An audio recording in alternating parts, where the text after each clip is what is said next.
live right now? Yeah. I know I sent it out. Open time. I got it. Do you have Facebook up? So we can see Tom? Facebook Live. You see it cut off screen. No, that's just probably as good as it's gonna get. Yep, so I was going to say, if you could see the live. That's a test speaker mic you need to test. Wait, what are you trying to get on?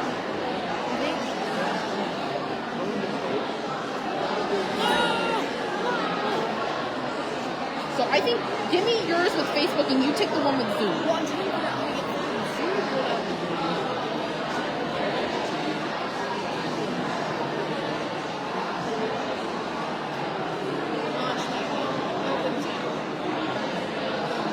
Nope, that's gonna make me a host. I don't want host. Can you get on the email real quick? My email? And pull up that Zoom link.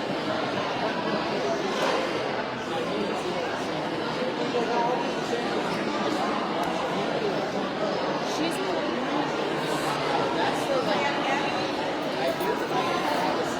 okay, put it around. But I'm joining it. Remember, I'm supposed to be hosting it. Okay, open, hit new meeting. Turn me around. Situate this up.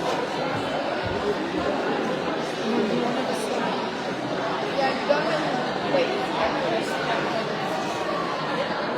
Right? Hit start. You can have it. Okay, then hold up. It's Lori's, right? This is underneath. Do you mean join it underneath? That's fine.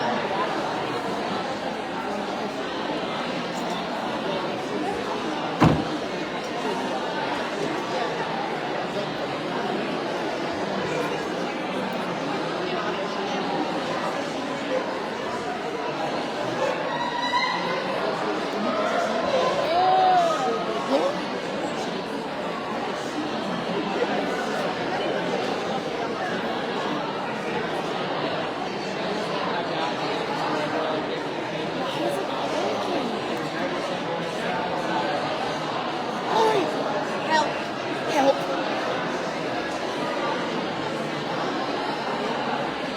We logged into RTI Zoom, but it won't, like, I can't join. Like, I tried to join on your laptop at Julie's, but it says another meeting to do. But I'm, like, RTI Zoom. Like, this is RTI. What now? Okay. You know what I'm saying? What link are you using? That's what I sent out in your report. And that's the one that we always use. That's the one. What's the meeting ID on that? Does it say?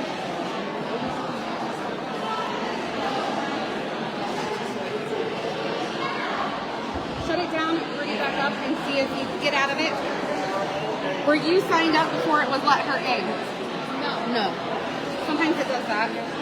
But you're under Newly, so close. I'm under my personal self, right? Not You're under Newly. You're under Not Newly. a time. RTI. Leave meeting.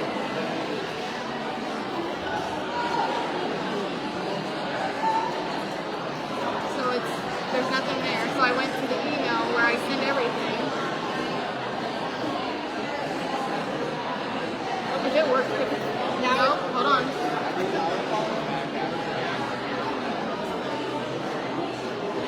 So this link is not there, but that's what that is. Let me try the link tree. Can you go into just your email that you sent and click on that link? I can. And it should pop up then. That should be the right one.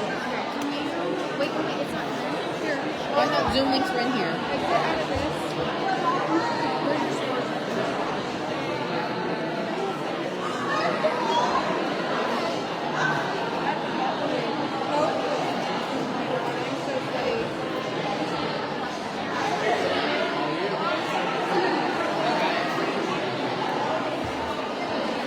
Where's your store?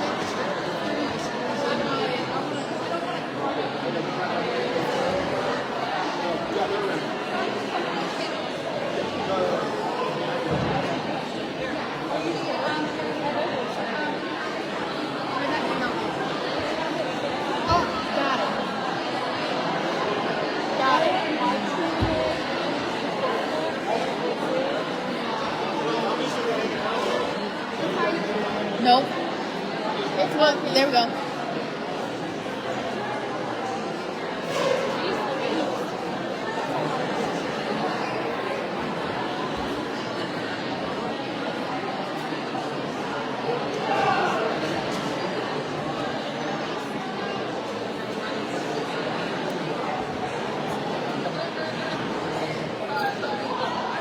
Okay, it's up and up. It's up and going.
progress. 2 weeks that we may not have anyone.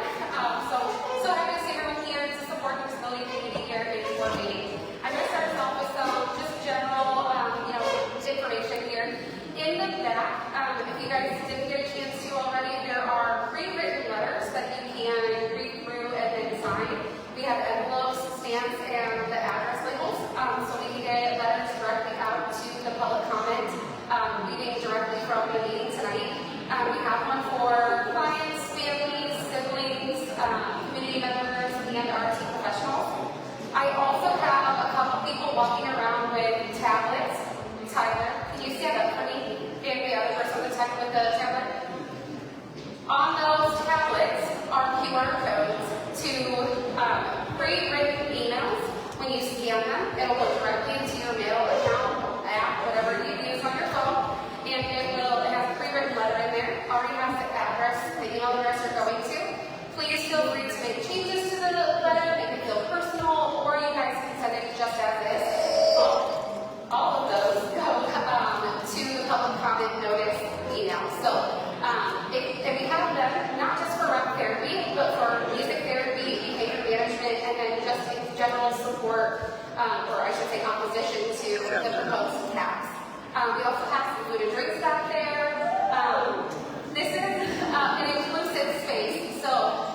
We're obviously all here because we care deeply about our community and the people who rely heavily on services like recreational therapy, music therapy, and behavior management services, and a whole host of other therapeutic supports to help clients, families, and everything in between.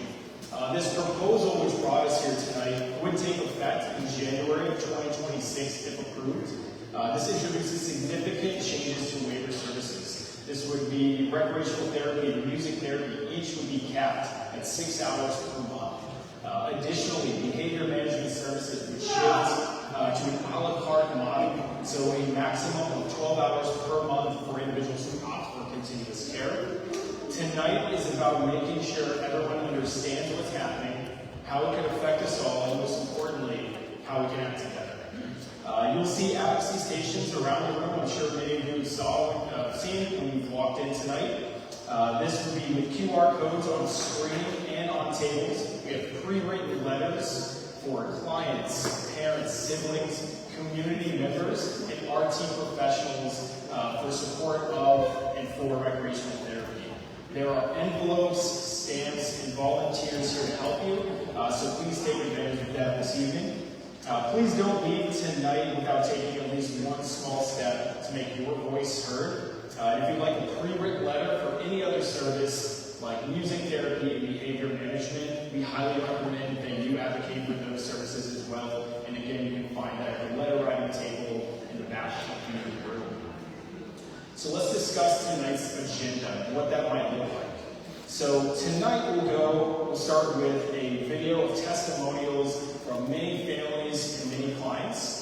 We do appreciate the time that you've taken to give us those testimonials. I'm sure they'll be helpful for many that are looking to have a better understanding of what is going on and how these services truly impact each of their lives. From there, we will then walk through how to use the QR codes for quick advocacy. Next, we'll hear from a few special speakers who have graciously agreed to share how these services have impacted their lives. And then after that, we're going to open it up to all of you for a Q&A, public comment, and more testimonials. So we can then listen and learn from one another. And finally, we'll wrap it up with reminders about our advocacy opportunities and how you can stay involved. Hold on. All right. So first, we'd like to take it over and start with our video testimonials. Let's begin with these powerful stories directly from the people who know these services best and use us each and every day to help work on their goals. So, jump on that.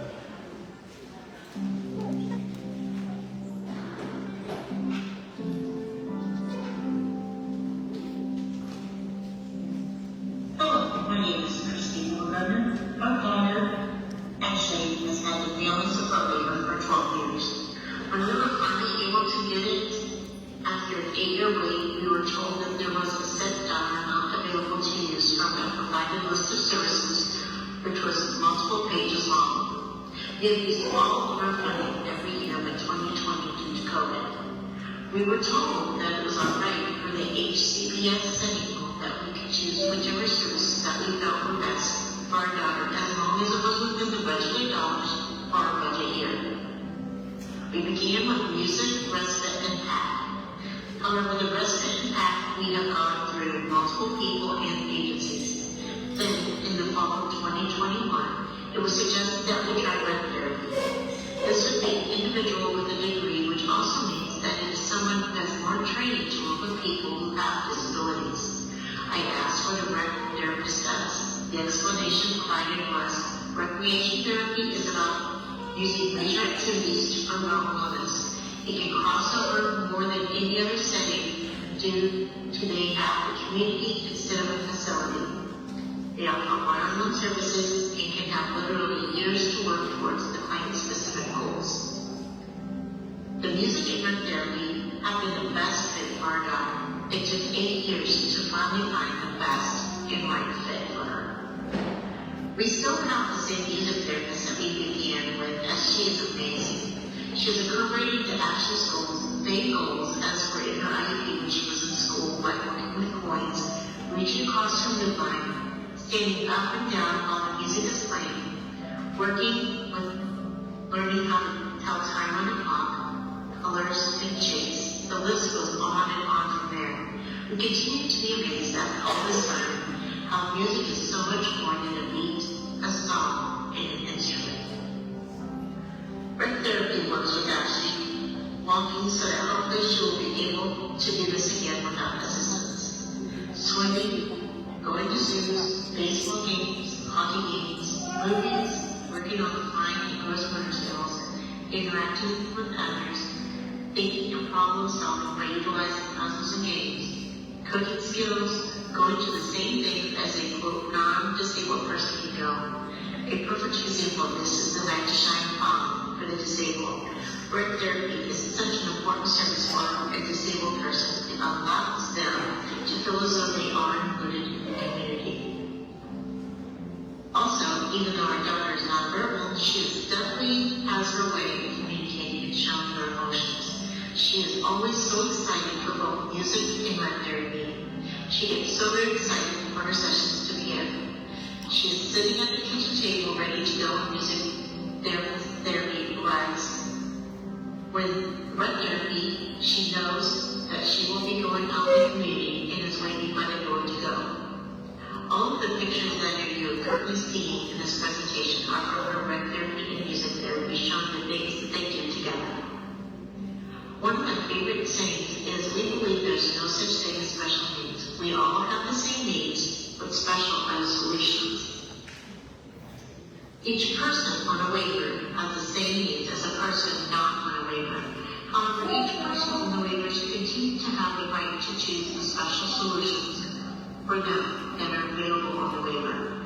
We have a set budget dollar, and we should be able to use the services available on the waiver as how we believe is the best for our daughter. Thank you very much. Christine Barker, Cherubusco, Indiana. Thank you.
focus on, hopefully, that fuels you into wanting to help more, right?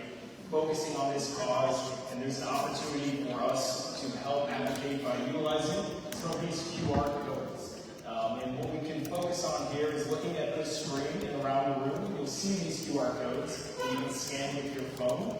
We hope that each one of you do that, which will open a pre-filled email that you can send to key decision makers. So you can personalize it with your own story, or send it as is, and again, every email counts. If you'd rather handwrite your thoughts, we have paper letters ready to go with envelopes and stamps, and again, our volunteers in yellow are ready to help.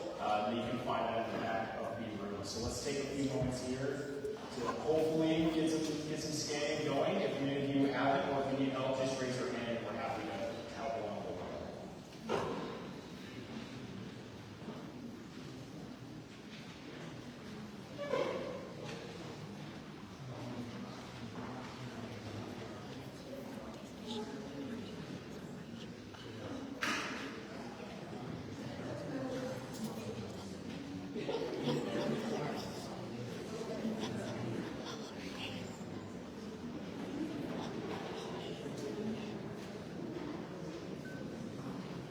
Yeah, we're going to continue to move on, but if you do want to focus on these, or if you miss the QR code, just raise your hand. And again, I know Tyler's around here somewhere, but he's willing to help in any way possible to make sure this happens. So just give him passive grace and we'll get it done. But to keep things moving, we do have a message from a special guest who a lot of our rec therapy community knows. His name is Brent Wolf. He's the executive director of ATRA. So one of our governing professional bodies for recreational therapy, and that is the American Therapeutic Recreational Association. So we'll listen to his message, and we'll load that video here in a moment. Hello, my name is Dr. Brent Wolf, and I serve as the Executive Director for the American Therapeutic Recreation Association. I'd like to take just a moment to speak directly to what's happening right now in Indiana and why it matters. Recreational therapy is a medically necessary service that uses recreation and activity interventions to help people with disabilities and chronic conditions to improve their physical, emotional, cognitive, and social health. It's not just play. It is an evidence-based treatment, and it works, especially for people whose needs aren't fully met by other therapies. Recreational therapy is different from physical therapy, occupational therapy, or speech-language pathology. While those therapies might focus on isolated skill development, rec therapy looks at the whole person.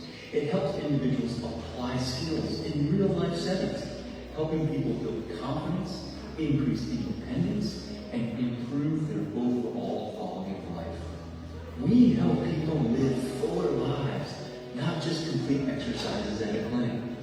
That's why it's so alarming to hear about the proposal to cap rec therapy services under the Indiana Medicaid waiver to just 6 hours per month per client. This would be a devastating blow, not just to the people who rely on these services, but for the recreational therapists who provide them. The treatment provided by recreational therapists isn't extra. It can be a lifeline, and these services need to be delivered by credentialed professionals, certified therapy and recreation specialists, who are trained and qualified and accountable for the outcomes that they help their clients achieve. To every decision maker who's listening, please understand, this isn't about cutting costs, it's about cutting care. People's health and their lives are at stake. Let's do what's right and protect access to quality recreational therapy in Indiana.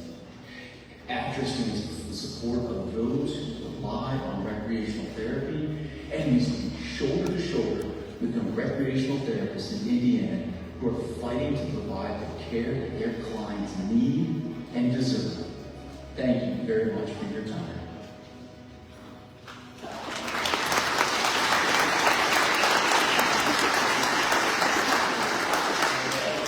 Yeah, we definitely want to thank Brent Wolf, again, leader in our field. He's at a lot of our different conferences and big advocate. So again, couldn't be here tonight, but a great message, and we do appreciate that. Moving on, we have some great speakers tonight for everyone, and we'd like to kick it off with Kendra Hummer, who's been recently on the news, and she did a fantastic job. So we definitely give her some kudos there. I think that's amazing.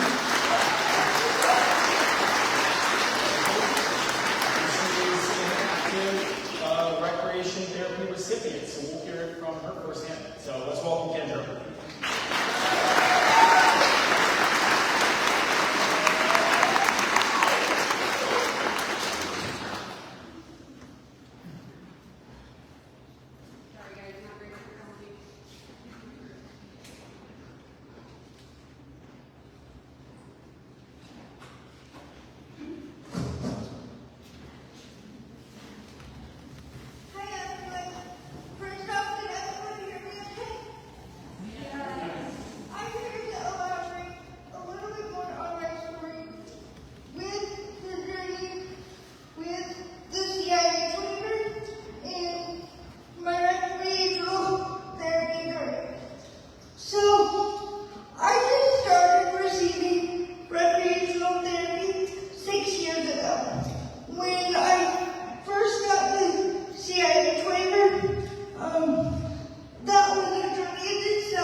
Waiver, because in PA it did not exist. And it is an amazing thing here that there are so many schools in Pennsylvania that offer music therapy, but there are no jobs. So there were 4 of my cohorts that I went to school with that moved out here to all work for the same company.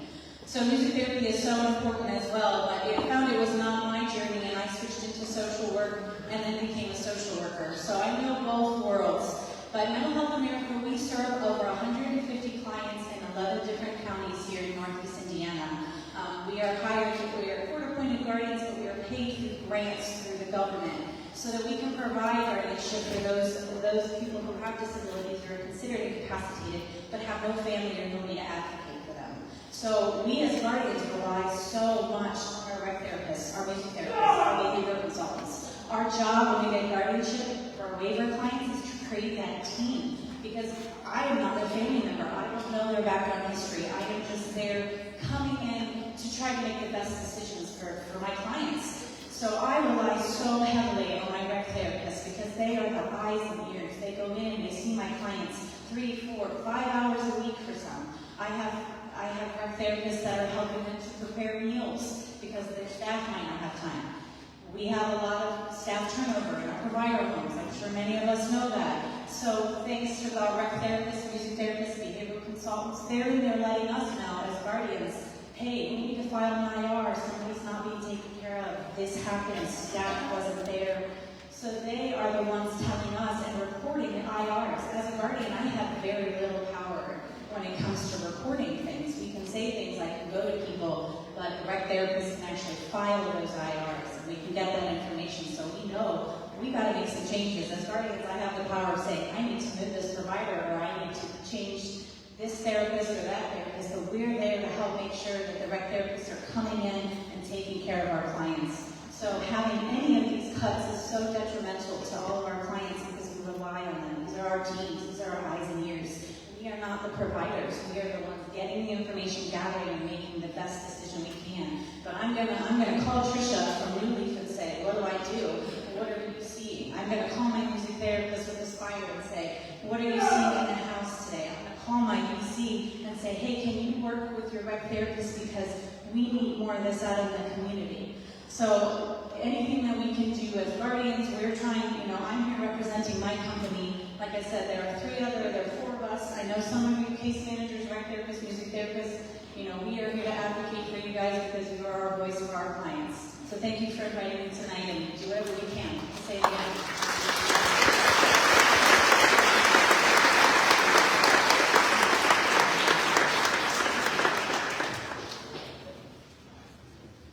Thank you so much, Cassie. But yes, next up we have Cassie Strassel. So we would love to hear from her. Is this? Okay, we're not even on the same program here, but Anne, we'd love to welcome you up here. So please, come on up. Let's hear it.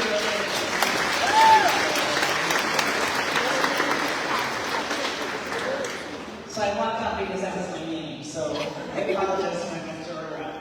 I'm just a mom, nothing more. I'm just a mom. I'm a single mom with 2 adult children with Down syndrome. And biologically, they're both mine. Everyone always asks me that. And they're the light of my life. One is named Mikey. He's 26 years old. One is Jenny, and she is almost 24 years old. And we've been using rec therapy, music therapy, behavior help, support. Gosh, Casey has been my rec therapist, and she was the first one I ever had, and I want to say it's been like 12 years. It's been a long time.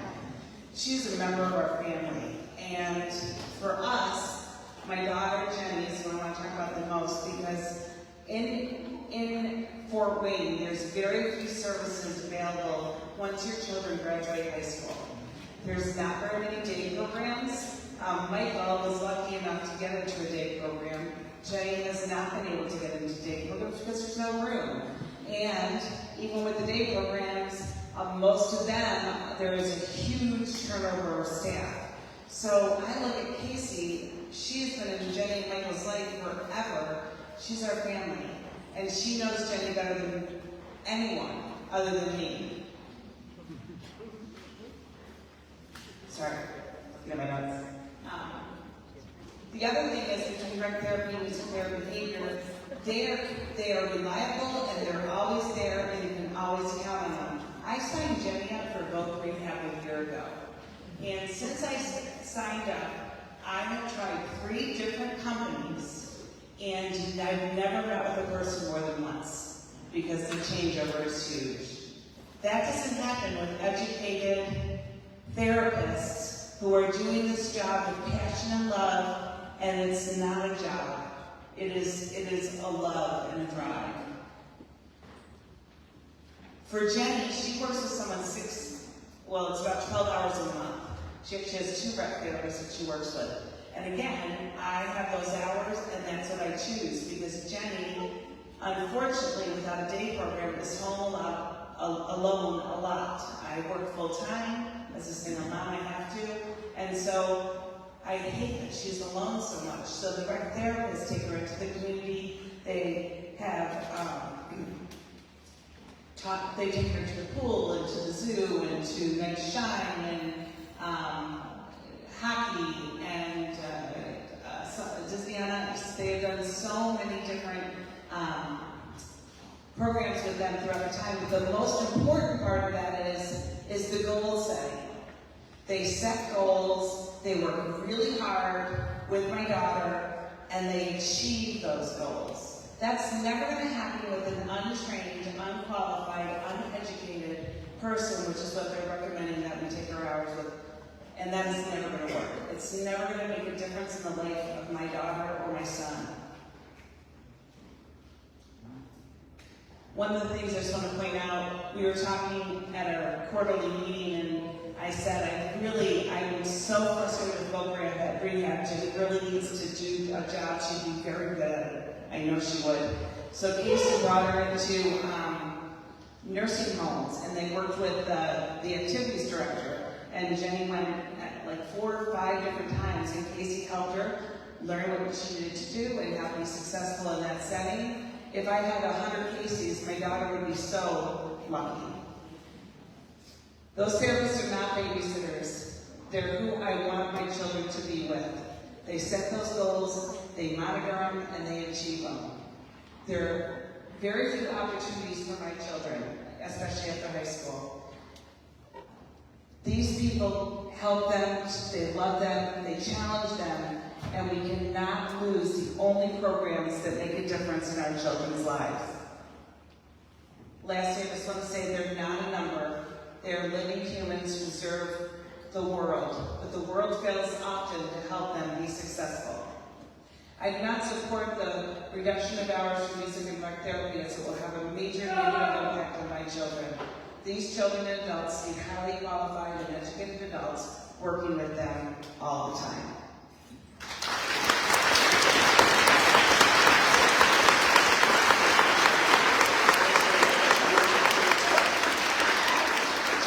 Next up, we will welcome Susan and Summer, the Recreational Therapy in the city, and her parents, so please welcome them and listen to their story.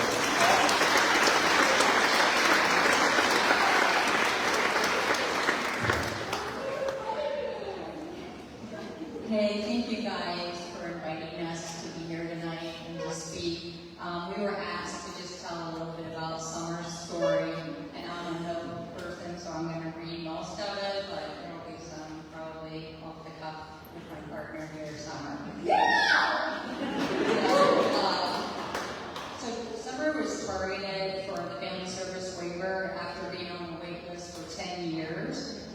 She was 12 years old and she's 23 now. We determined that the most effective therapies for her would be recreation and music therapy. Summer at the time was receiving behavior management through an ABA service, and later on we added a BC once the ABA was completed. Each waiver service that our family chose was invaluable to Summer's growth and development. Summer went from an individual who was not interested or willing to engage in activities with peers or in the community without great struggles. She demonstrated many maladaptive behaviors that limited her experiences. But with a team approach by credentialed professionals, each therapist communicating with the others to develop a streamlined strategy, Summer started to trust and engage more with her therapist little by little over the past 13 years. Due to those trust-based relationships, she is able to live a more functional life. Her therapist helped her appropriately engage with peers at events such as concerts and plays, integrating with peers in music sessions and recitals, and has discovered how to manage her emotions and communicate and express more effectively, leading to less meltdowns and aggressive behaviors. I do not believe this would have been possible without a consistent team approach that was developed and offered through the waiver services to meet her specific needs and goals. We have the autonomy and freedom of choice to allocate the needed hours of each discipline to implement the strategies leading to a greater success outcome through the services. Recreation and music therapy, as well as behavior management, continue to be the services of choice to support Summer's growth and development, continually fine-tuning her communication and expression, self-regulation, improvement of motor and physical abilities, and enhancing development and engagement. Capping therapy hours would interrupt the strong progress Summer has made and induce creating a stable and progressive upward trajectory to an increased quality of life. She has become more independent with greater flexibility. We view these service hours as essential to meet new goals and to continue to stabilize goals met. In closing, I believe limiting or capping hours to waiver programs that have been vital to individuals would negatively impact community integration, opportunities, appropriate engagement, and life skills, and plateau advancement possibilities. The home and community-based services settings rules read, it ensures that people who receive services and support through Medicaid's HCBS programs have full access to the benefits of the community living and are able to receive services in the most integrated setting. It protects individuals' autonomy to make choices and to control the decisions in their lives. The rules require a person-centered process for planning HCBS, which means the individuals receiving services direct the planning process, and the plan reflects their own preferences and goals they have set for themselves. This model is not one size fits all, but based on the individual's choice. The families of individuals receiving the waiver are in the best position to determine how to allocate the waiver dollars to meet their family's unique needs. The HCBS waivers have been a powerful tool that benefits our individuals and their families. The proposed hourly limits would ultimately disrupt the advancements of individuals that have gained life skills that open the doors to being an integral part of our community. We look forward to these specific proposed amendments related to music, recreation, and behavioral therapies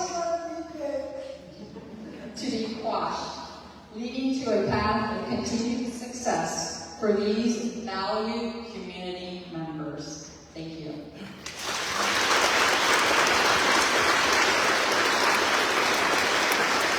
Thank you, Susan.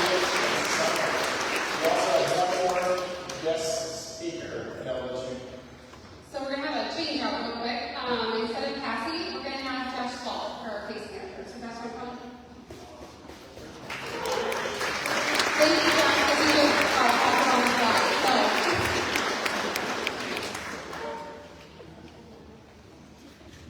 Hi, I didn't know I was speaking. I'm dressed way nicer. I'm Josh Ball. I'm a case manager working with Unity of Indiana. I know a lot of people in the room. And I've been in the field since 2002. I started as a summer camp counselor right out there, right here at Red Cedar. And I've done it's nothing like anything you guys do. This was not here then. But I've worked in every field, every facet of this field. I've been a camp counselor. I've done case management. I ran a social workshop for a while. I worked in homes. I've worked in day programs. And I've been a case manager now for 10 years.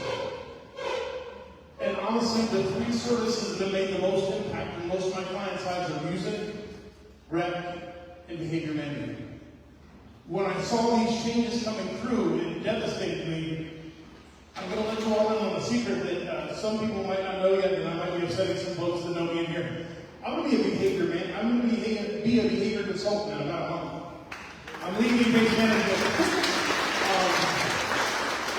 So it also devastated me. I'm like, oh, my hours. Where did they go? But as I watched the clients that I've worked with for the last 10 years grow and learn, I'm going to tell you a story about a guy that I work with. His name is Joe. Joe was completely nonverbal when I first took him on. He was 7 years old. Joe started working with a music therapist almost as soon as I got him on the waiver. He is now 17. For the first year that Joe worked with a music therapist, it took 6 months to build trust. And then we just had to go like, you get him to vocalize anything.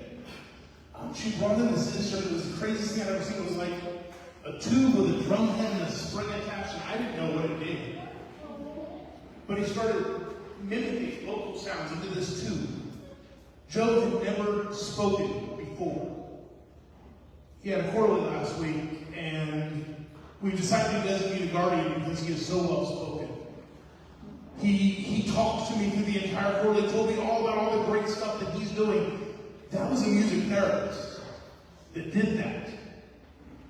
And could she have done it on 6 hours a month? I don't think so. I don't think an hour a week. And then if there's a meeting, just forget about one of those sessions, right? I don't think those caps allow our clients to live their best life. We talk about choice a lot on the way around. I'm a case manager. I end almost every meeting that I have with, hey, you want to fire me today? You want to fire anybody in the room today? And I ask that question because our clients always, she raised her hand, she wants to fire me. I ask that question because we always stress to all of our clients that they have choice.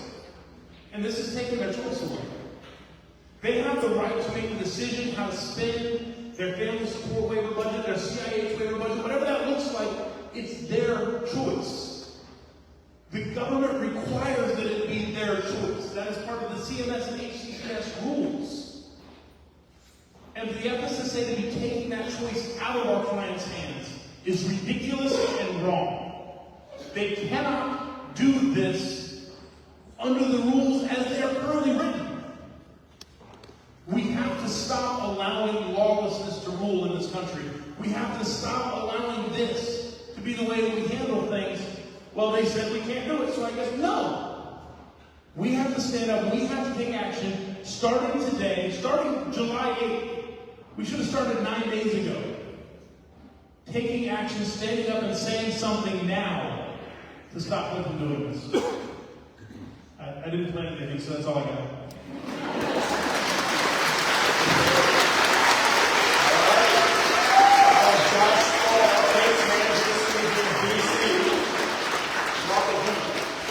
Thank you so much, Josh. Really appreciate that.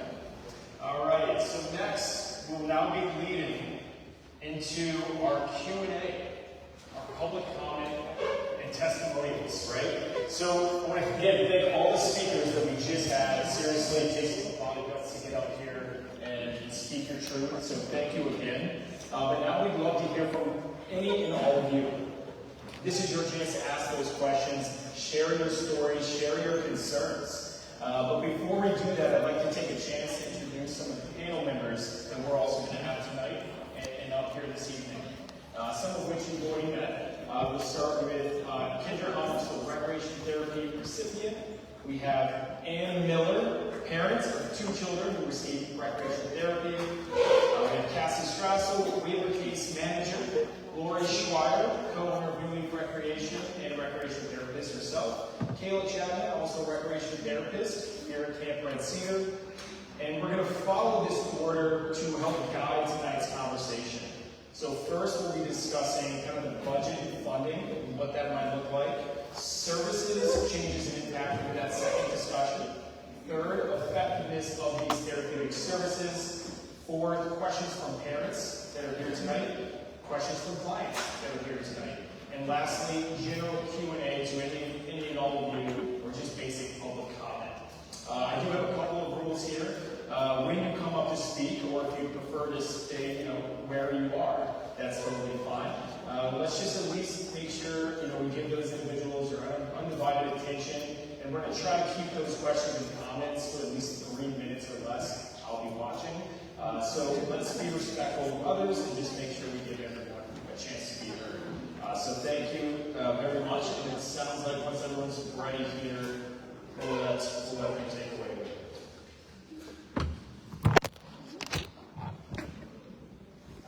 Sorry guys, I have one more announcement. We had something come up, because that's just how everything is right now. We have a unique magazine, right? That's what it's called, out of Indianapolis. Uniquely able magazine. Uniquely you. They're going to be coming to, we have more town halls scheduled, believe it or not, guys. This is just the one for Fort Wayne. We've got 2 in Indianapolis next week, one on Wednesday night in Greenwood, and one on Thursday in Fishers. And then another one to finish this up right at the end of the public comment on August 4th in Maryville. So they're going to be at the Fishers Town Hall. And they said if you guys want more information from them, resources, anything that they have for you, we've got a sign-up sheet with their contact information down. We'll be delivering it directly to them, and you'll be on their mailing list. Sound good? So I'm going to give this back over, and that way we can have people start setting up. Just don't forget to do it on your way out if you want to make sure that you get on the list.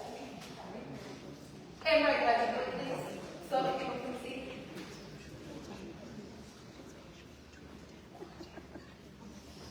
Okay, awesome. Thank you, Lori. First up, we'll start with budgeting and funding. So it'll be our first discussion tonight. So there should be people walking around with microphones. If you've got a question, hold your hand up, and someone's going to find you.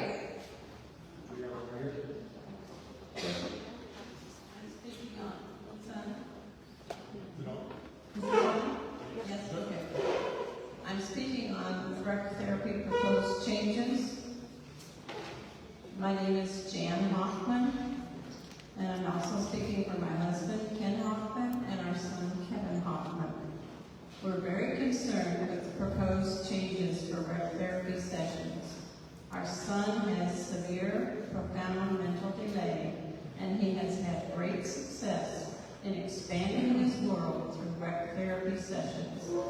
He currently has 2 rec therapists that have each known him for over 20 years. They are the most stable people in his life, other than our family. That's Kevin you're hearing in the background. They have become good friends to our son and also to us during this long association. They are advocates for Kevin whenever and wherever they are with him. They have taught him many skills and provided endless opportunities for his continued growth and stimulation. Currently, Kevin has 4 hours a week with Rec Therapy. He uses 2-hour sessions so that they can pick him up, take him out for activities such as the YMCA special buddy bike trail rides. This bike allows Kevin to sit in a front seat while his therapist pedals the bike for a trail ride. He loves doing this and would not be able to ride a regular bike by himself. Therapists also take Kevin swimming, boating, crafting, bowling, miniature golfing, to a special needs Bible study, and to many other special events. Kevin also has had numerous DSP helpers. However, none of them have had anywhere close to longevity of service that Kevin has had with his 20-year relationships with both of his rec therapists. We have regular turnover with DSPs, as they usually are short-term before moving and or seeking other employment. It is only because of the repeated consistency with his rec therapists that sometimes DSPs can try to mimic some of the activities that Kevin has learned with his rec therapists. DSPs never have instigated any new activities like our rec therapists initiate and have done over and over throughout their many years of service. Our rec therapists regularly know how to adapt activities for Kevin to be able to participate in. Our rec therapists have prevented regression and enhanced Kevin's daily life. Thank you for taking the time to hear our comments, and we pray for God to guide you in not jeopardizing the ability for rec therapists to provide needed services for our special needs family members. Thank you.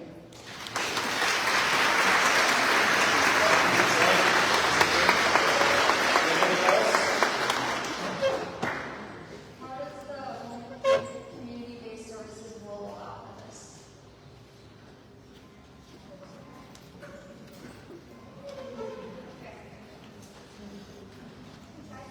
Talk about, all right, here we go. Well, hi, I'm Cassie Streesley. I know a lot of you guys already might be dealing with many of you. You haven't seen me face-to-face before. I'm going to talk a little bit about the HCBS rule and kind of what this means for us. HCBS is going to be an emphasis on choice, freedom of choice. I know that the parents that came up, the guardians that came up all spoke about that. Josh, the other case manager, spoke about that, and he's exactly right. The way that we've always read it was that the individual and the family should have the right and the choice to make their own decision. I think that what the state is probably expecting is for us to supplement these recreational therapy and music therapy services with PAC or DHI. I don't think it's correct at all because these are not interchangeable services.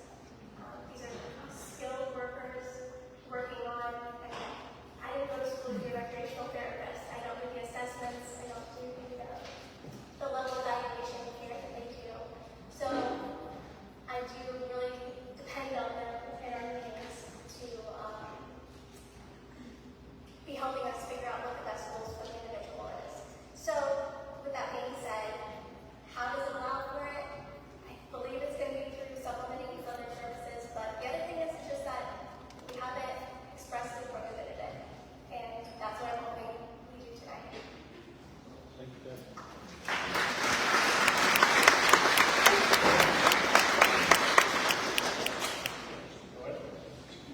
Hi, my name is Grace Ward, and I'm actually a client for behavior control services.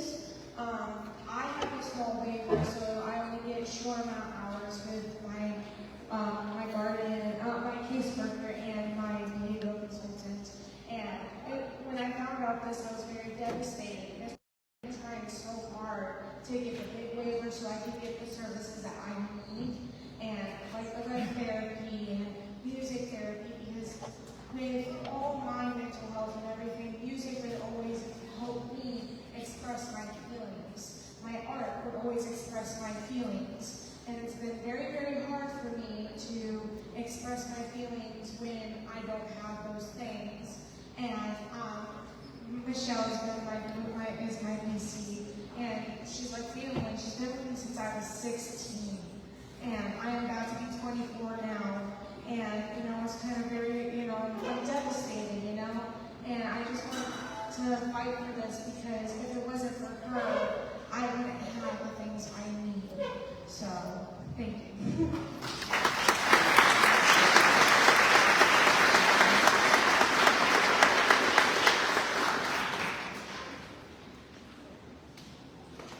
Anyone else? And we have a couple of front yet.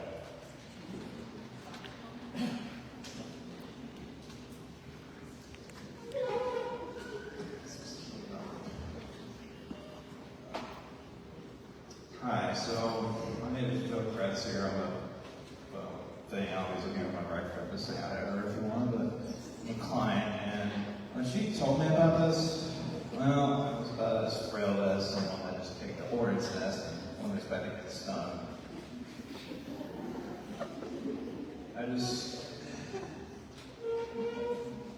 Her and I have been attached at the hip for like 5 years.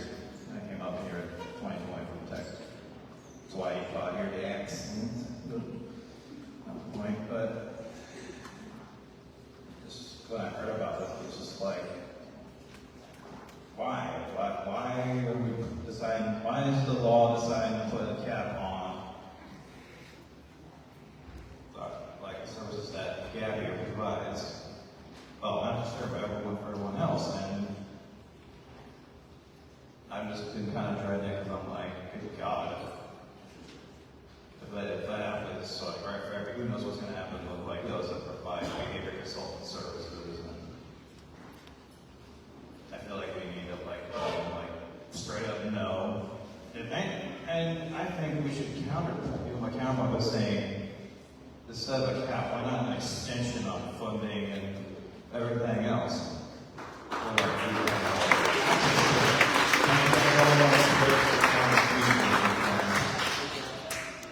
Does anybody on the panel want to answer the question about why? Believe it or not, I was talking, so I didn't hear the question. The main question is why? He has the question of why. Why are we where we're at? That is a great question. I'll take it by stick and answer, or if anybody else wants to. No? I got it? Okay. So we are under a new administration with a new FSSA director. This is actually an FSSA director that's worked for Indiana in the past. If anybody's been on the Waiver for near as long as I have, which has been like 17 years-ish, you kind of might remember that we used to have different waivers. We have the DDW waiver, which is now the CIH, and you had something called the Social Security waiver, so SSW, and then also the autism waiver. In about 2012, they combined the SSW and the autism into what now we know as the FSW waiver. The PD waiver became the CIH waiver, and before you were just on a wait list for it. It took about 10 years, and when your spot came up, you just got it. Now they switched to more of a need base, which we all know is very hard to get and to prove that the individual needs it. That intention is to kind of cap those services or cap how much money is going out from the state. The difference between budgets is, $26,400 and some change for FSW, but CIH budgets are based off of needs, so it's not uncommon to have budgets $100,000 and $150,000. The FSSA director capped our services the last time he was in office. He made the bucket system. Does anybody remember the bucket system that we had, the budgets? Yeah? For those that don't know, basically, easy example is, let's say you had a $100,000 budget on your CIH waiver. That $100,000 was separated into buckets.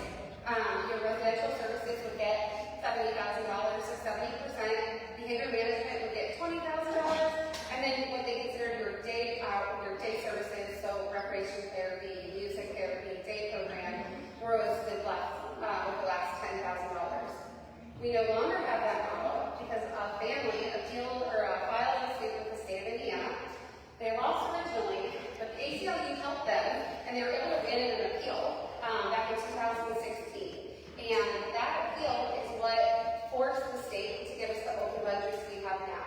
What they ended up saying was that the family's claim was that the bucket system with that $10,000 only gave the individual less than 12 hours of community access a week, and that violated the Americans with Disabilities law, especially the community integration portion. They considered it segregation. And the court,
funding in a budget that's left, and have we discussed looking at maybe reducing the allocation overall with input from the team?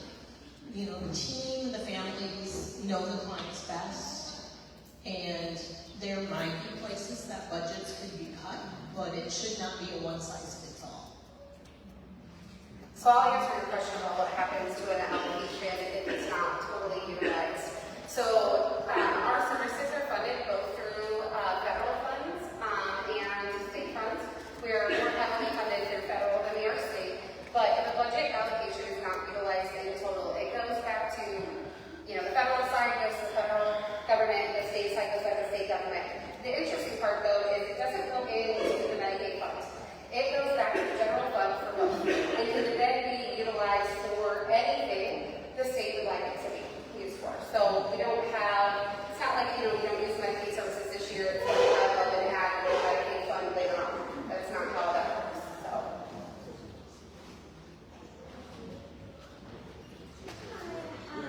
My name is Cynthia, and my question is for the great state of Indiana, which is not here. I mean, we are here, but my lovely panel may not be able to answer. So, long story short, my son is now 12, but he was diagnosed with autism, severe autism, at about 18 months. His first evaluation was severe to profound language delay, so he had no expressive or receptive language. And we came from Arkansas, so everyone hears Arkansas, oh, it's so bad, oh, it's... I can tell you, it is way further along than this great state of Indiana is. We moved here in August of 2020 when the great state of Indiana issued emergency permits to everyone. My son was placed in a second grader, was suspended 10 times in the first 2 months of school.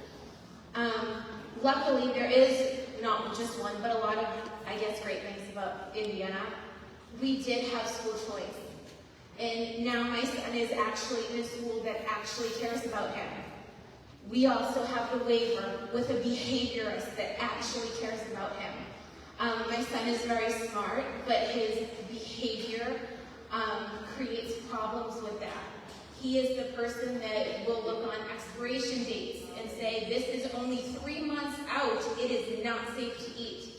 And I would really love, obviously, all of us to keep our services, and if the great state of Indiana is not willing to provide that in my free public education that was denied, and I've done the whole, you know, Board of Education and filed complaints and did all that, but this is just another stressor. It's just another kick in the pants, and whatever we have to do, that's my story, as I'm sure everyone has one. You're here. You're here.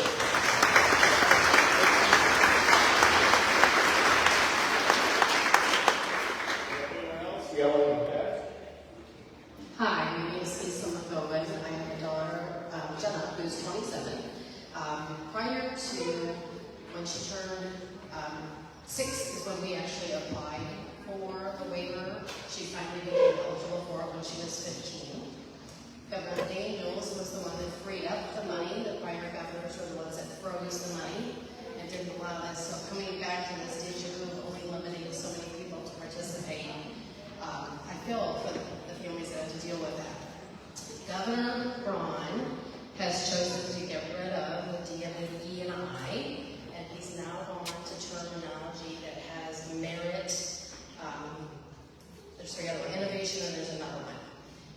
With that said, I think what's important to keep in mind is most of the legislators that I'm aware of do not have children who have any form of disability. Our legislators don't know what it's like to have to get daycare. They don't know what it's like to not have health care, etc. So in addition to telling your stories, I think it's important that you help them understand that recreational therapy is not just going out and playing. Because I think that's where they're at. And so it's easy for them to cut it because they just think that it's frivolous information. But I'm going to turn this over now to Lucas, who's with the league. I am also an HR professional. I work with the organizations that are trying to find employment for people with disabilities. I'm not part of one of their companies, but I've always been an advocate for it. And so I think we just need to think a little bit more logically in the way the legislators may be looking at things. In addition to your stories, keep in mind that change the way you're trying to apply this, because they may think that it's just a flag. Thanks, Lisa. And first of all, as somebody that hosts community meetings like this, and I was just at a community meeting on Tuesday in South Bend, I'm very impressed by the amount of engagement here. I do wish there were policymakers in the room and people that could influence this and hear directly this information. But as Lisa was saying, you have to recognize the people that are making these decisions. You have to speak their language and fit your priorities in with theirs. And there is a fit here, right? Because recreational therapy services develop life skills. Well, what do life skills develop into? Socialization. What does socialization develop into? People meeting people, relationship building. What does that lead into? Potentially going to school or getting some form of advanced education, which then leads to employment. What does employment lead to? Paying taxes. What does paying taxes lead into? Better streets, better roads, better bridges. So you have to paint the bigger picture and look beyond the multiple layers that this vital service provides to the community. Because otherwise, it's a bit unrelated, but at the same time it's not. I'll use the case of nursing home transitions. Based on FSSA data alone, when you keep or transition somebody out of a nursing home, it saves the state of Indiana $125,000 a year. So keeping them in the community saves money. Same here. These recreational therapy services can help contribute to employment, which then helps increase state revenue. So you're not taking as much state revenue, you're also adding to it. So I think that needs to be part of the messaging here. Thanks for being here.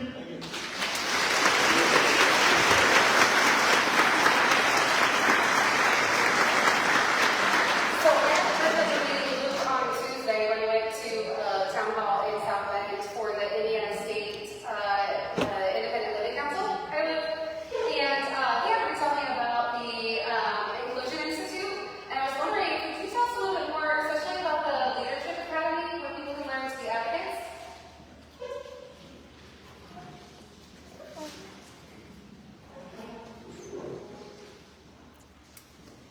So the Inclusion Institute's Leadership Academy is a very innovative, first of its kind program. And it was developed from scratch. We partnered with a professional curriculum developer. It's fully accessible. Everything's written in plain language, so it's easy to understand. Because when you're dealing with complex barriers and complex issues related to government, they use these big words and big language that very few people understand. So everything is fully accessible, and it is an 8-month program that is a mixed model program. So you receive an hour of online work prior to coming to every monthly meeting. That helps prepare you for what we're going to be discussing in the monthly meeting. And what's the whole root of the program? The whole root of the program is telling your story. And then layering your lived experiences, whether it be within housing or transportation, employment, community engagement, or board or organizational service. It's layering your individual experiences into your story to then share it with people of influence to create that impact you want to see. But if you don't get that exposure and meet those people, you're not going to have that opportunity. So at the root of it, what we're trying to do is address social isolation, which is really what this waiver is also doing.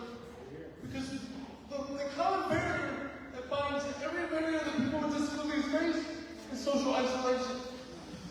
Many people with disabilities feel like they're living in a prison, whether it be because homes aren't accessible, I can't go hang out with friends. I know I shared this story a lot with people. Growing up through high school, I went to 2 friends' birthday parties. Why? Because the places that they were held, whether it be in their homes or other community spaces, were not accessible.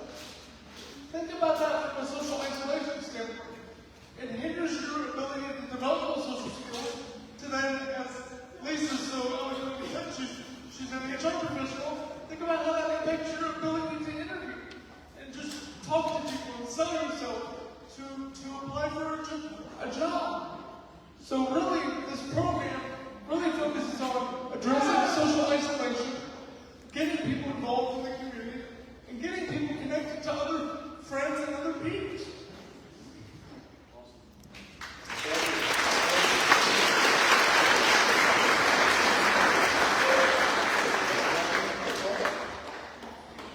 I wanted to ask if we're losing the frequency of the rec therapy sessions we're getting, what can we supplement that with?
if they had looked at, which we don't know if they have or not, just a slight reduction to the budgets versus taking away how much money they can save in 3-5 years, things like that. So we are working in other ways as well. We've had some things going on in the background that we're sharing between providers and families and all of those things too. And then Kendra has another thing to say here too. I just wanted to say, I want to elaborate on the question that we just had. So when I heard about these issues, I stepped right into action. Within today, had an interview with 4111, and then I sent it to AD to get it more, to get the word out more, because I don't know about you, but I'm not saying what I know this issue, and so I would encourage everyone here to just keep pushing, because we will blow the door down, and we will make a difference. There we go, Kendra.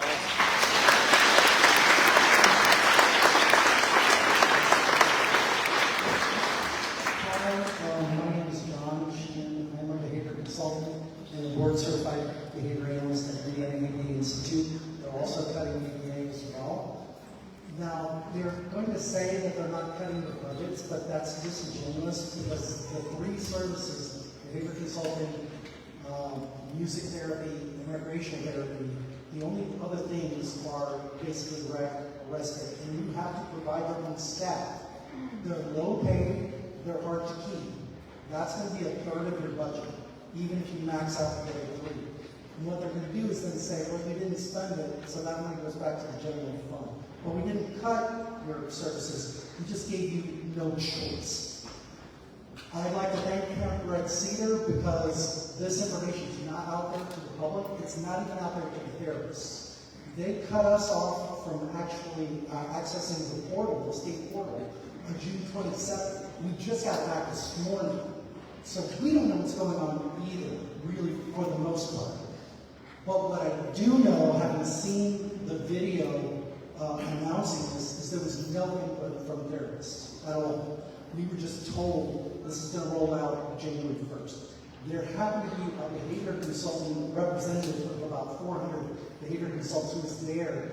We said how disappointed he was during the meeting because there was no input from any of us on those changes, because we would have said that therapists actually take people in the community. That seems to be a misnomer that they didn't understand. They don't understand that we do paperwork every month, quite a bit. From a behavior consultant standpoint, we have to write the VSPs and train every single person, including the music therapists and our therapists, and any house staff that we have. As part of that, as part of those hours, we have monthly reports we have to do to make sure the case managers know what's going on. All of the therapists have this. So there's stuff outside of just the meetings with clients. There's the quarterly meetings that we are all expected to attend and give input. All of that, none of that was considered in these meeting, hours that they're setting. 6 hours is way too little for rec therapy. They're probably going to have to go to every other week or once a month to get the amount of time that they need, because they also have to drive places. That's not included in the actual theory, unless you're counting like teaching them how to drive. They're going to places in the community. That takes time. We can't just beam there from like Star Trek. They're not adding any of that time.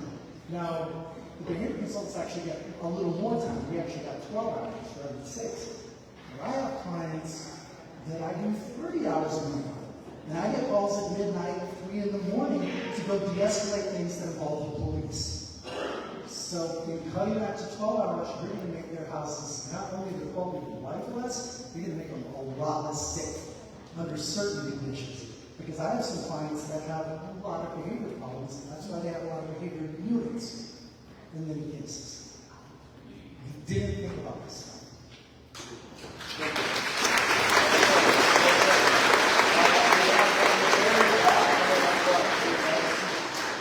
Hold on a second. Ian's got something to say on that. Actually, step directly to that, I actually have a question to our professionals.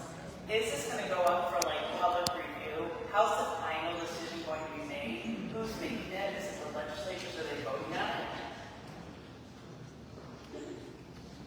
it? So, actually, part of what I learned when I went to this conference is because they are not changing the 460 guidelines, the 460 administrative code, which is where we all get our guidance from. They're not changing that, and because they're not adjusting the budget that's set for the HCBS services, they do not have to go through legislation.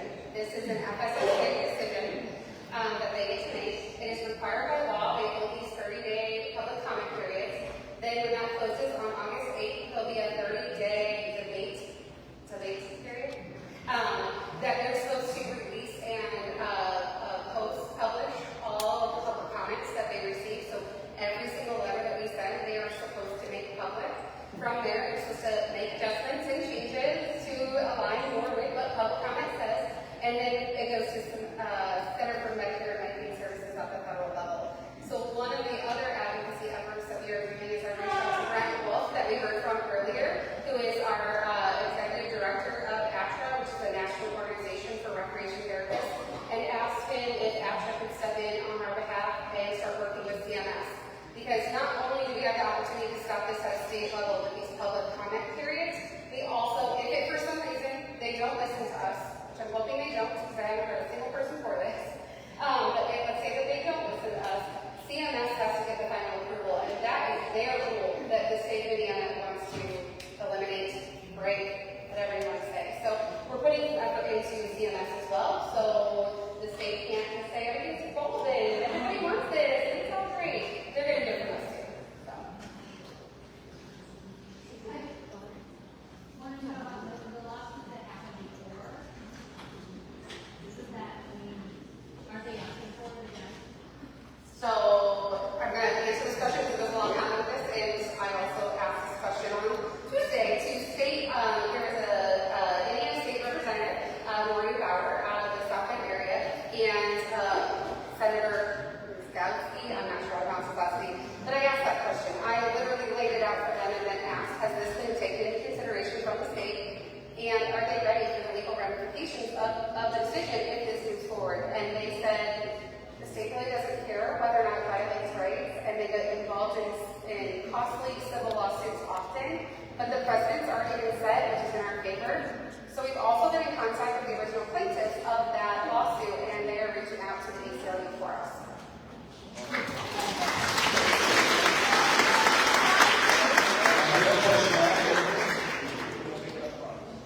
Hi, my name is Justin. I'm a speech therapist, actually. My daughter's been with Pure Abilities now for a few years now, so I just wanted to say thanks for that. Pardon my slight tangent, though, but what I do also is potentially going to be affected by this, too. And I work in a nursing home, and these are our parents, our grandparents, brothers, sisters, potentially, and their care, their quality of life might be affected by all this stuff too. So, just understand that there's a lot of people that can be affected by this, and I'm very passionate about the people I work for. So that's all I wanted to say. Thank you.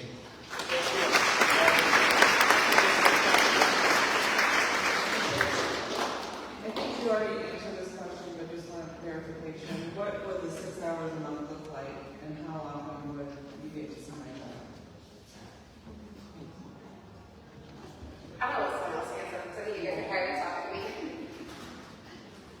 Hi, I'm Michaela. I'm a rec therapist here for Camp Red Cedar. So basically, if we got 6 hours a month, that would either be, like where I said, 45 minutes a week, or we would have to do bi-weekly sessions, or we would just do one long session a month. And like BC said, that is not nearly enough time.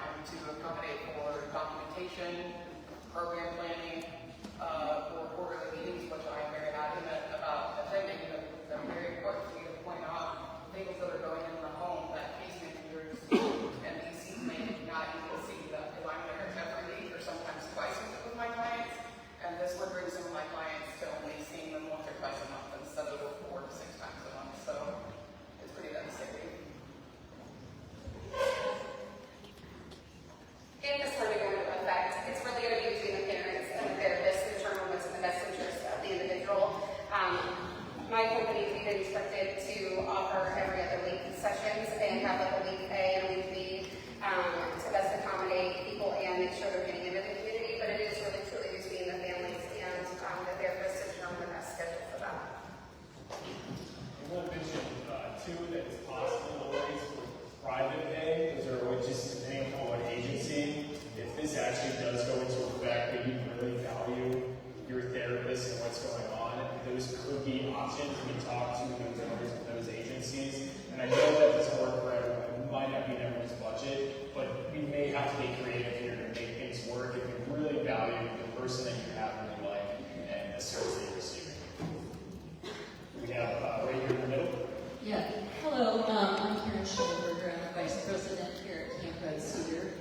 And I listened to the DERS Advisory Committee video, and I heard some really disturbing things, like the state officials saying that the waiver as it is now is not sustainable, and we need to make changes, and these are just some of the first changes we're going to be making. And I think it all kind of goes back to the $2 billion deficit that they did not project well for the state of Indiana. But I think one of the other concerning things is that they compared, they said that rec therapy and the other music therapy were growing at the fastest rate under this waiver, and that they've heard that it is used as a substitution for PAC. Now, comparing PAC to rec therapy is just, to me, ridiculous. It's two different, totally services.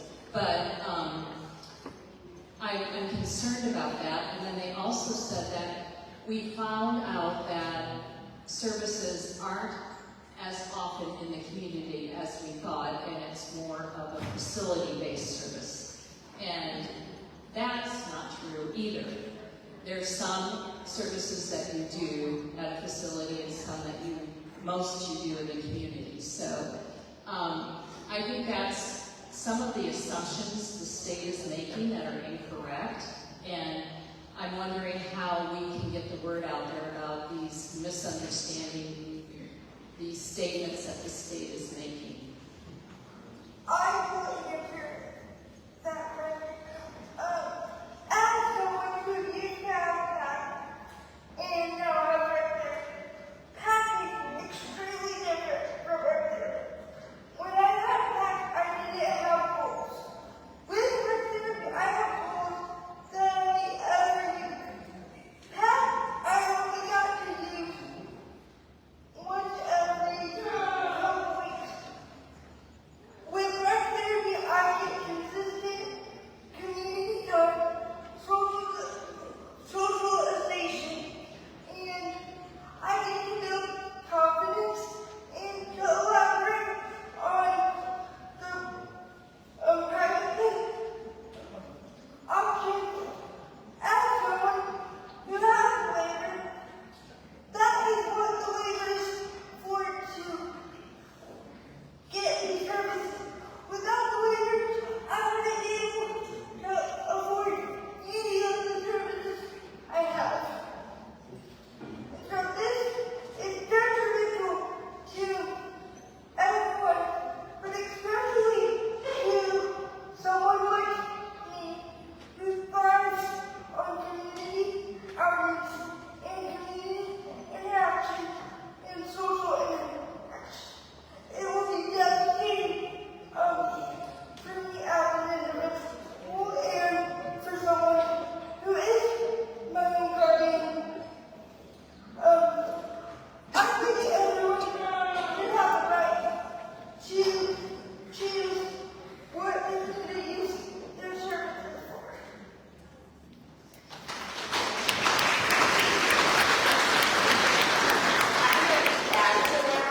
You asked how we break down, the misconceptions of what recreational therapy is. Most providers here use social media. We'll post pictures of clients during the interventions, and we list the goals and objectives. We need the state to be seeing that, to see that we are not just diversional activities, or as someone referred to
for individuals with availability starting at 4 p.m.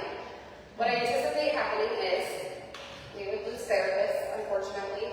The day clients will be absorbed into other caseloads. So the therapist leaves, their day clients get absorbed into other caseloads, either within the same company or, off their choice, they get to go to other ones.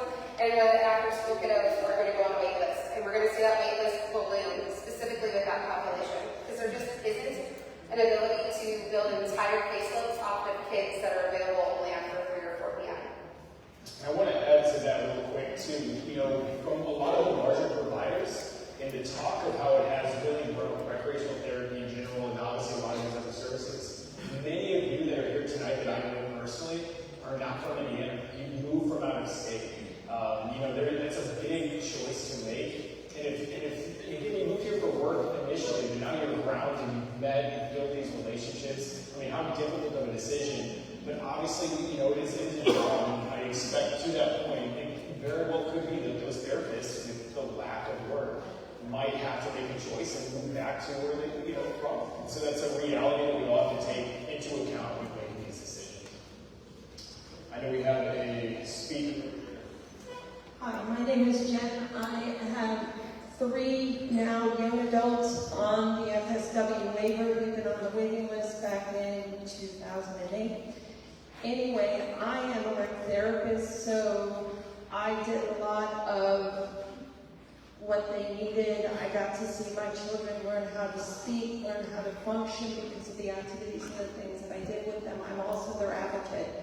And in the time that I've been going around advocating to Medicaid, advocating to the waiver, advocating wherever they need it, a lot of the people at the top don't know the history of the waiver, don't know even sometimes the rules. To get them on the proper Medicaid, I've had to go to supervisors, above supervisors, to talk to people to get them to open the rule books to go, oh yeah, that is allowed. And I know a long time ago, back when I first put their names on the list, I asked somebody at Beats where the waiver came from, and she said that it was under Ronald Reagan, where a friend of his went and explained how it was cheaper for grandma to stay at home and get round-the-clock nursing care than it was to put her in the nursing home. And I think a lot of our government agencies have forgotten that all these people that are on the waiver, if they lose it, they're going to wind up back in the state schools, and that's going to be more money shelled out from the government because we don't have the funds, which is why they're getting waiver in the first place. And we need to educate them on that, get them to open their books, open their history books, and understand what's going to happen. And I have talked to State Senator, who also does Medicare, but I talked to him about the waiver, and he didn't know anything. So I think some of this has to be at least getting in their faces and educating them. Thank you. Thank you. Is that more than that?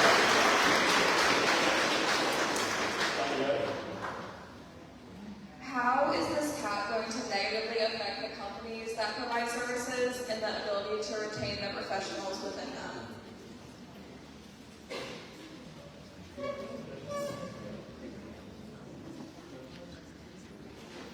Again, I was talking, what was the question? Who asked it? How is this cap going to negatively affect the companies that provide services and the ability to retain the professionals within them? I'm going to go ahead and let you answer this one.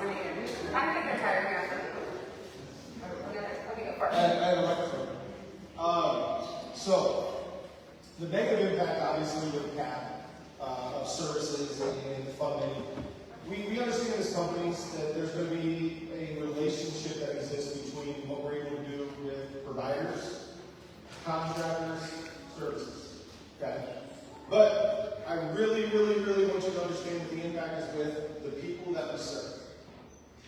So concentrate on the services that we provide and not the impact of the individuals who leave the organizations. Okay? We will absolutely do everything we can as providers. to do everything in a positive impact to our clients' lives and the services that they provide, that are provided to them in relation to what we can control. Okay? There's obviously things that we can't control when it comes to when people make decisions.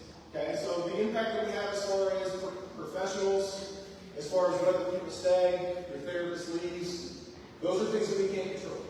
Okay? I want to concentrate on the things that we can control. That's the quality service that we provide to individuals that you love, and the ones that we've served for years and years and years. If we concentrate on the positive side of things and how we can influence services, I believe we'll come out on the other end of that. Right? But we have to concentrate on what the positives are. And the positive is service and our relationships with our clients. Okay? Awesome.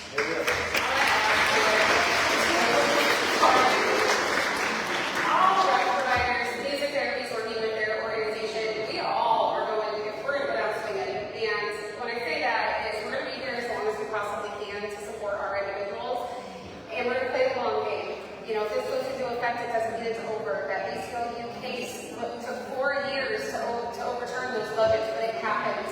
So we're here for the long haul. We're going to do everything we can, and we're going to support our individuals as we go through this and teach you advocacy efforts the way that we learn them, so you guys can get your voices out there together. Hi everybody, my name is Colin, and I would just like to say that I have came a long way with my therapist, because my therapist, John, has been with me now for 7 years or so. He's our behavioral therapist. Sean is my physical therapist. My therapist. That's messed up. And Cecilia is my physical therapist, and helped me very much in the long run. I think my growth has gone a very long way, because I have ADHD autism. I see things a lot more differently than others, as I just like to enjoy things that some people might find maybe odd or just a different way. I like to do I like to do stuff in my own way. And as for what I've been hearing and seeing here today, I feel that this is what we're currently impacting on us in life is being taken away. Yes. And I feel it's like family is being stripped away from you. It feels like that the state just wants to take away family from you and that time with them. And it feels like that the state does not care whatsoever. They're just saying you just have to deal with it. And myself, I feel that is not, it's not right. And it is just, no, it's not right. And of how it should not be happening. They shouldn't even be thinking about it. Because I feel that the people I'm currently with are my family. I have been with them for a while now. It just feels like we're really connected. And we need to prove to them and show them that that all these services are not just, oh, I'm just going to go play games, or I'm just going to go over here and do this, and I'm just going to be here. These services are not worthless. They actually help us. They do. I have experienced it myself. I have gone through phases. I know what's happened in my life. Because at one point, when I was more little, I was nonverbal. I would usually only make animal noises. I was on all fours. I have developed from that into what I am now. I have became student class president, student president at my old middle school. And believe it or not, I'm only 14. If you're all wondering, I'm only 14. So,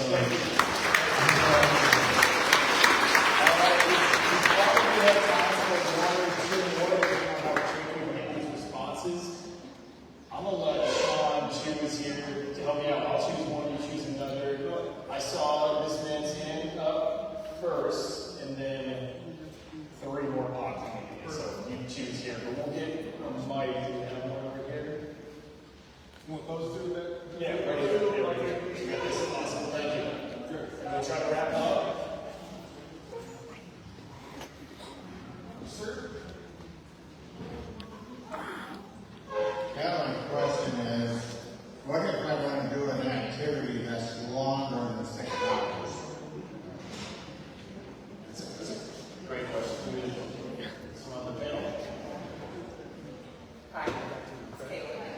Kind of going back to what I said earlier, if you wanted to do an activity that's longer than 6 hours, you would really have to allocate that either just that 6 hours for one full session, or you would have to skip a month and have 12 hours for the next month. It's really unfortunate, but with 6 hours, there's not much more we can do besides what they allow us. And it is, like Lori said, up to the therapist and the guardian and the client with how they want to allocate that. So it's really, if you wanted to do a trip, like I do plenty of trips with clients, you would have to save up that time, however many months that takes to be able to do something like that, which is why it's so ridiculous. And while I'm talking, I'll just go ahead and add a little bit of my personal story with being a rec therapist. I've had clients that have never left Fort Wayne that have went to Indy for the first time. I've had a 65-year-old client who wanted to go to the Children's Museum because she hadn't ever been and she hadn't left Fort Wayne in 20 years.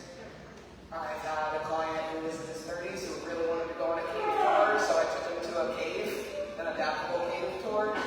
I like to try to push my clients outside of their boundaries, outside of their comfort zones, and with 6 hours a month, that's really not enough to do that. I think another important thing we do that a lot of people don't talk about, besides physical fitness and social skills, we teach confidence, and we do that through volunteer efforts as well. And with 6 hours, I'm not going to be able to take clients to volunteer at the zoo anymore. Animal shelters, things like that. All of those things, especially with the drive time, I'm not going to be able to help my guardians and my clients out more. And that way, they're going to have to meet me. So it's kind of funny that they say they want to focus on a community-based model when it's being very limited to the community on what we can actually do. So I hope that helps. Thank you. Definitely it takes a creative just to do that. I'm just going to say, from a case management perspective, when I'm creating the budgets and I'm going in and adding services for the first time, it's very common that families ask for a minimum 8 hours for rec therapy and music therapy. So I'm not saying the 6 hours is impossible, but it's not even the minimum of what I typically start a budget with, especially including like the assessments and evaluations that go into beginning the intake portion. So for them to begin a service and then be able to do the intake and evaluation and paperwork, get to know that person and everything, you could eat up that 6 hours so quickly and not being able to see your rec therapist again for a longer amount of time because we've already used that cap. And it would be detrimental to the relationship building portion of that as well. Just a reminder, the 6 and bulk. Hello, so kind of piggybacking off what you were chatting about, by introducing these new relationships and the new menu of services, what behavioral or mental health impacts do you anticipate seeing?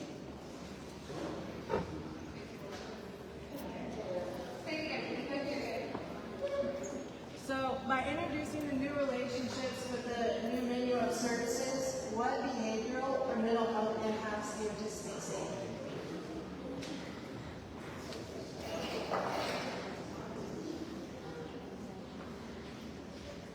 I really hated that question. For me personally, my mental limits rather because I struggle with anxiety and depression, and part of my treatment is getting me out, getting me socialization. Because having a physical disability, you're very isolated. And so, I can confidently say, 6 years ago before I started rec therapy, I was not the same person I am today because of rec therapy and behavioral health.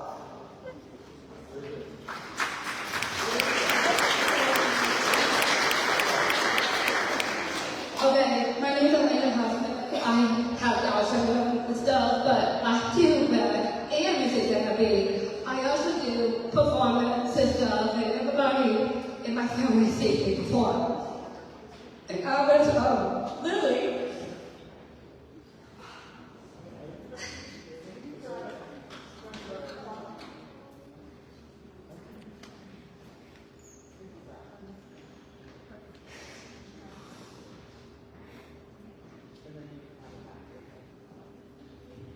Hi, I'm Sam Huffman. I'm Elena's younger brother. I just want to offer a unique perspective that I have. I've recently moved out of the house, so whenever I go to visit, the first thing Elena always talks to me about are the memories and the skills that she's building through both music therapy and rec therapy. It's the highlight of her day. It's her favorite thing to do. So I always see that in every interaction that I have with her.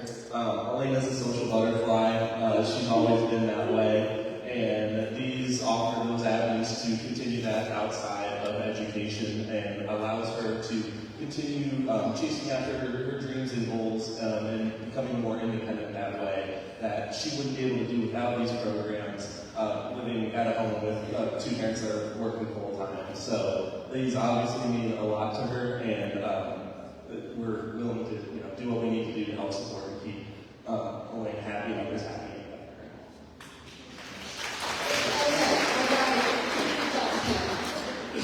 No, I was personally from rec therapy. We always do, like, fun things we always do. We go to Toaststone, we go to, like, coffees, we do, like, socializing we always do together. And we love doing those kind of things like that. We always go to flow, go to, like, to exercise, or to beach, we do calling, we do all the things we all love to do. And for me, I want to step up and say to the state of Indiana, don't do this to us. We need this. We need these hours.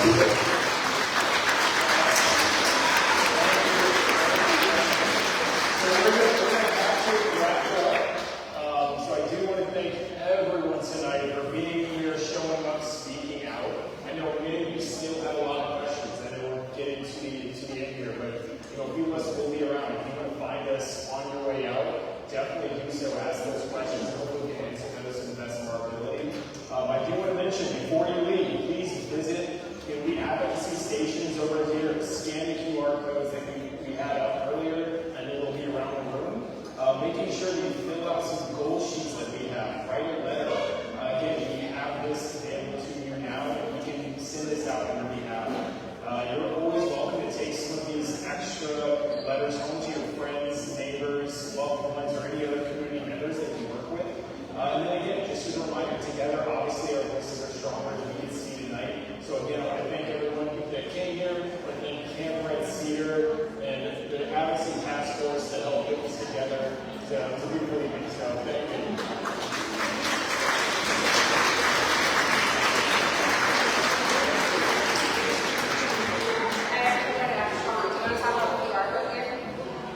That's yours. What I mean. Hold on just a second, guys. This QR code here is really important. And we're going to tell you what it is real quick before you leave. Alright, so QR code tells you when you're going to take a picture. Super simple as you walk out the door. 3-question questionnaire. It's just asking what services do you use, how much do you